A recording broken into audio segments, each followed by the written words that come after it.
안녕하세요, 김영재입니다.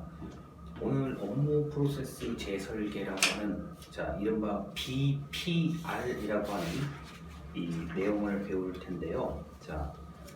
이 제9장, 교과서의 제9장이고 9장의 제목은 업무 프로세스 혁신입니다. 오늘의 첫 번째 강의를 시작하겠습니다. 이번에 한 학기가 전부 온라인 강의로 확정이 되면서 여러분들께서 그리고 저도 내심 학교를 가는 게 좋지 않을까 이렇게 내심 기대를 했던 게 사실인데요. 여러 가지 부수적인 문제들이 생각보다 많더라고요. 그래서 이번 학기는 온라인으로 이제 모든 것을 대신하게 됐는데 중간마다 제가 이제 좀 미리 스케치북에다가 뭔가 써온 것들이 있어요. 이런 걸 보여드리면서 좀 더 여러분이 강의를 듣기 편리하도록 제가 계속 좀 노력을 하겠습니다. 업무 프로세스의 재설계가 과연 무엇인지에 대해서 392쪽부터 400쪽까지 얘기입니다. 업무 프로세스, 비즈니스 프로세스 리엔지니어링이라고 하는 영어 약자로 BPR이라고 합니다. 이 BPR이라는 건요, 이거 역시 제가 대학교 다닐 때 혹시 지나는 영상을 기억하신지 모르겠는데 고객 관계 관련 CRM 이런 얘기 했을 거예요. 이와 마찬가지로 BPR이라는 단어도 제가 대학교 다닐 때 경영학을 중심으로 무척이나 유행하던 중간고사나 기말고사에 무조건 나왔었던 단어예요.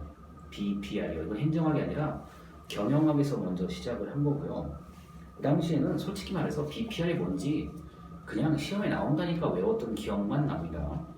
내용은 전혀 하나도 기억이 안 나요. 제가 이걸 공부를 했음에도 불구하고 대학교 때 이게 그냥 외웠어요. 이해를 한다기보다는 그냥 시험에 나온다니까 외웠던 건데 중간에 전화가 와서 부득이하게 영상이 끊어졌다가 다시 이어집니다. 저희가 이걸 왜 배웠는지 BPR에 대해서 제가 대학교 때 그냥 공부하라고 해서 한 겁니다. 내용은 솔직히 기억이 하나도 안 나고요. 그런데 지금 되돌려보면 이 BPR은 너무나 우리 일상에 이미 적용이 돼 있어요. 특히 영상을 보고 계시는 대학생들 입장에서는 너무 뻔한 거라서 오히려 찾으려고 하면 어색할 것 같아요. BPR의 정의는 업무 절차의 근본적인 변화, 업무 과정의 근본적인 혁신이라고 얘기를 합니다. 참 좋은 말이에요. 그런데 이렇게 말만 들으면 너무 추상적이죠. 비즈니스 프로세스 리엔지니어링, 일하는 과정을 다시 설계한다, 이런 얘기죠. 너무 뻔해요, 이거는요. 근데 이걸 왜 하느냐? 특히 정보통신 기술이 발달하면서 업무 과정을 재설계하는 것을 이제 재설계하는 거에 더 쉬워졌죠. 여기서 쉬워졌다는 얘기는 일하는 사람이 좀 더 효율적으로 일할 수 있게끔 전체적인 업무 절차나 과정을 싹 다 바꾸는 걸 얘기해요. 이건 완전히 우리 흔히 하는 말 완전히 갈아엎는다는 개념입니다. 근데 이거 왜 이렇게 정부보다는 기업이 왜 옛날부터 여기에 관심이 있었겠어요? 당연히 성과를 극대화하기 위해서. 우리 행정학적으로 행정학 방식으로 얘기하면 일의 효율성을 극대화하기 위해서 업무 전체, 업무 절차, 업무 과정 전체를 전부 다 바꾼다는 얘기입니다. 그래서 기존의 일하는 방식이 잘못되었다면 과감하게 없애버리고 폐기하고 그 내용 자체를 바꿔버린다. 그런 얘기가 바로 BPR에 대한 개념입니다. 그런데 제가 대학교 예전에 벌써 한참 전이죠. 제가 대학 다닐 때는 이 정도까지밖에 배운 게 없었어요. 사실 BPR에 대해서요. 그림 하나 정도 그려놓고 이렇게 교과서에서만 좀 봤던 얘기들인데 읽어보면 이 무슨 특별한 게 아닌 것 같아 이렇게 이제 생각할 수가 있는데 이미 우리의 일하는 과정에 모두 다 포함이 되어 있는 거죠. 근본적인 업무 재설계라고 한다 그러면 요새 이 바이러스 문제 때문에 우리가 겪고 있는 게 있죠. 많은 직장인분들이 재택근무를 하죠. 재택근무는 출퇴근 근무와는 성격이 다르죠. 근본적인 변화가 있는 거죠. 자, 바이러스가 확산되면 안 되기 때문에 재택근무가 가능한 업종은 그냥 각자 집에서 일을 해라. 그게 안전과 그리고 성과에 더 높은 성과를 달성할 수 있다고 하면 당연히 재택근무 해야죠. 자, 이게 바로 업무 프로세스 재설계에 관련된 얘기들입니다. 재택근무요, 예전에 과연 상상을 했을까요? 제가 어렸을 때만 해도 재택근무는 뭐 글쎄 가능할까 싶었는데요. 가능하죠, 지금은요. 자, 업무 프로세스 재설계, 자, BPR에 대해서 또 네 번째 특징. 자, 뭐 이건 일단 급진적이에요. 한 번에 싹 바꾸는 그런 성격의 것들이 있고요. 그 다음에 자주 모든 것을 바꿀 수가 없으니까 일회성 성격이 강합니다. 한 번에 빨리 전체를 바꾼다는 개념이에요. 그런데 제가 말을 이렇게 쉽게 들었죠. 사실 기간이 많이 걸립니다. 자, 그 업무 과정 절차를 바꾸는 그 기획, 그리고 실제 바꾸는 과정, 그리고 바꾼 다음에 어떤 그 한 번쯤 스스로 평가를 해봐야 되잖아요. 뭐가 또 잘못된 게 있는지 없는지에 대해서요. 그 장기간이 걸립니다. 자, 그래서 이게 우리가 저 학교의 어떤 시스템 같은 거를 생각해 보시면 될 것 같아요. 예전에 수강 신청할 때는 우리가 지금 온라인 수강 신청이 워낙 익숙하니까 뭐 접속량이 많다 이렇게 이런 얘기를 하는데 이게 만약에 예전 같으면 어떻게 했냐는 거예요. 예전에 손으로 써서 내는 거 아니에요. 수강 신청 과목 원하는 것을 손으로 써서 내야 되는 거 아니에요. 그러면은 각각의 학생들이 낸 것을 가지고 출석부를 만들어야 될 거 아닙니까?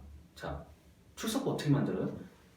신청서를 보고 학번과 이름을 옮겨 적어야죠. 자, 우리 예전에 이런 거 있잖아요. 자, 한 사람이 뭐 반장이라든가 반에 우리 중고등학교 반에 반장이 와서 자, 여기 희망자 여기 다 적어. 하나 종이에다가 다 적잖아요. 그런 방식이죠. 자, 그렇게 하다가 온라인 시스템을 통해서 자, 수강 신청이 바뀌게 됐죠. 이게 사실은 BPR의 개념이라고 보셔도 저는 크게 틀리지 않다고 생각합니다. 아니, 수기에서 손으로 쓰다가 그 각자 집에서 또는 PC방 또는 도서관에서 학교 컴퓨터로 수강 신청 하잖아요. 이게 근본적인 게 바뀐 거잖아요. 이 이상 어떻게 설명을 해요? 이게 그래서 급진적이고 이례적이고 이런 성격이 있음에도 생각보다 시스템을 구축하는 장기적인 그 시간이 걸리죠. 자, 예를 들어서 뭐 제가 예전에 대학교 다닐 때는 온라인 수강 신청을 했었는데 그때는 뭐 학교마다 좀 다르긴 하지만 그 예비 시뮬레이션 같은 거 하잖아요. 이 과목이 지금 몇 명이 수강이 뭐 몇 명이 수강 뭐 제한 인원이 몇 명이고 뭐 내가 예비로 뭐 바구니 담는다고 표현하죠. 우리 시스템에서 바구니 담는다고 표현하는데 이런 게 어디 있어요? 그냥 빨리 입력해서 빨리 클릭하고 빨리 하는 거 이렇게 저는 수강 신청을 했거든요. 근데 지금 여러분들이 수강 신청하는 거 보면은 조금 더 그 사용자 학생 입장에서 맞춰진 프로그램이에요. 자, 그리고 저 때 최대 그 난관은 뭐예요? 1, 2, 3, 4 재학생 뭐 전부 다 복학생 전부 다 한꺼번에 들어가죠, 서버에. 그럼 어떻게 돼요? 아주 운 좋은 사람은 시스템 접속이 된 거고 운 나쁜 사람은 몇 번을 해도 안 되는 거죠. 근데 지금 어떻게 됩니까? 뭐 1학년, 2학년, 3학년 이렇게 나눠서 분할 신청하잖아요. 자, 지금 제가 수기에서 초반 그 초기 모델, 자, 우리 수강 신청 시스템의 초기 모델, 그리고 현재 여러분이 하고 있는 최신 모델까지 이게 지금 일종의 업무 프로세스가 완전히 재설계된 거라고 보셔도 크게 다르지 않습니다.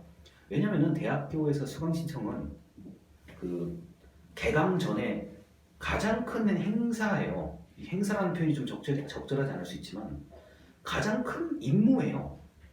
그래서 그 임무를 위한 시스템 전체가 바뀐 거잖아요. 업무 프로세스 재설계나 마찬가지인 거고요. 그 다음에 하향식 추진이죠. 자, 누군가가 하자! 그러면은 한꺼번에 모든 것이 바뀌게 되는 그런 내용들이고요. 단, 이건 위험성이 있어요. 자, 위험성이라는 어떤 거? 싹 다 바꿨는데 별로야. 아, 이게 뭐야? 옛날 게 훨씬 편하잖아. 뭐 이런 그 불평, 불만도 있을 수 있지만 불평, 불만이 아니라 진짜 잘못된 변화로 나타날 수도 있는 거고요. 그리고 여기서 말하는 위험은 돈이에요. 아니, 우리가 지금 돈을 얼마나 들여서 수강신청 시스템 바꿨는데 이게 옛날 것보다 못해요. 그러면 이제 이게 엄청난 이제 그 실패한 거죠. 업무 프로세스 재설계가 실패한 거예요.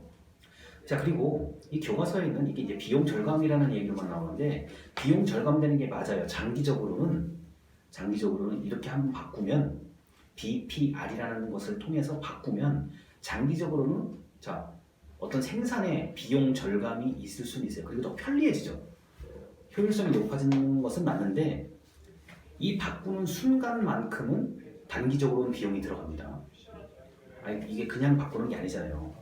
흔히 말해서 전자적인 시스템은 일단 개발비가 들어가야 될 거 아니에요. 그리고 인건비 같은 건 당연히 들어가는 거고요.